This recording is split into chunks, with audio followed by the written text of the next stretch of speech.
के नेपाल टेलिकमले दिँदै आएको यो भोइस प्याक डाटाको जुन एउटा डेली अथवा विकली र मन्थली भ्यालिडिटी थियो, त्यो चाहिँ बन्द भएको हो त? साँच्चै यो जानकारी नपाएसम्म तपाईँहरूलाई चाहिँ घाटा होला है। यहाँ हेरिरहनुहोस् ल। जस्तो कि हामीले चाहिँ नेपाल टेलिकमको एनटिसीको सिम कार्डबाट चाहिँ 1 हप्ताको लागि भोइस प्याक लिन्थ्यौँ। त्यसपछि लिएर 1 महिनाको लागि भोइस प्याक लिन्थ्यौँ भने अब चाहिँ यो चाहिँ हाम्रो लिस्टमा रहेनछ। अब तपाईँले साँच्चै मेरो चाहिँ लिस्टमा भनौँ मैले चाहिँ यो भोइस प्याक एक्टिभेट गरेको छु, मैले फोन गरिरहँदा केही फरक पर्दैन भनेर कन्टिन्यू तपाईँले फोन गरिरहनु भयो भने चाहिँ तपाईँ हाम्रो चाहिँ मेन ब्यालेन्स सखापै हुन्छ। त्यसैले एकपटक तपाईँले यो कुरो जानकारी थाहा चाहिँ राखिराख्नुहोस् कि यो कुरो जानकारी भएन भने तपाईँको चाहिँ आफ्नो मेन ब्यालेन्स सत्यानाश हुन्छ। ल यहाँ हेर्नुहोस् है त, यो छ कि छैन भनेर म तपाईँले एकचोटि चाहिँ चेक गरेर देखाउँछु ल।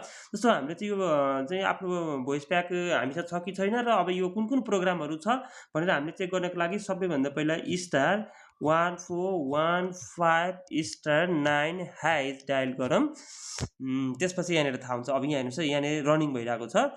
जस्तो यहाँनिर भनिएको छ कि सेन्ड इन्स्ट्रक्सन भनेको छ डे प्याक 24 भनेको 24 घन्टाका लागि एउटा प्याक पाइँदो रहेछ। अनि अर्को छ भनेको unlimited Nepal telecom to Nepal टेलिकमको भोइस चाहिँ 20 रुपियाँमा बिहान 5 बजेदेखि बेलुका 5 बजेसम्मको लागि हुँदो रहेछ। जुन हामीले पहिला लिने गरेको 1 हप्ताको, त्यसपछि लिएर चाहिँ नि 1 महिनाको चाहिँ जुन कोर्सहरू बन्द भइसकेको छ। यो चाहिँ के भन्ने बुझिएको छ भने नेपाल टेलिकमले योभन्दा सरल सहज तरिकाको चाहिँ प्लानहरू ल्याउँदैछ। त्यसले गर्दा त्यो प्लानहरू नल्याउन्जेलसम्मको लागि यी प्रोग्रामहरू चाहिँ बन्द भएको भनेर भनिएको छ।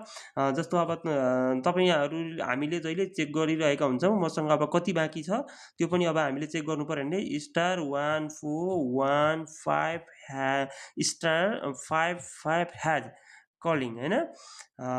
अब यो यसरी देख्न सकिन्छ। मसँग भएको डाटा मेरो नाइट टाइममा यति डाटा हुन्छ र डे टाइममा यति डाटा हुन्छ। मसँग फोनमा यति छ। त्यस्तै तपाईँले भोइसको लिनुभएको छ भने भोइसको देखाउँछ र मैले चाहिँ नेटवर्क डाटा भनेको फोनको डाटा लिएँ भने यसरी देखाउँछ। चेक गरेर मात्रै हेर्नुहोस्, नत्र तपाईँको पैसा स्वाहा हुनसक्छ है त, ख्याल गर्नुहोस् ल।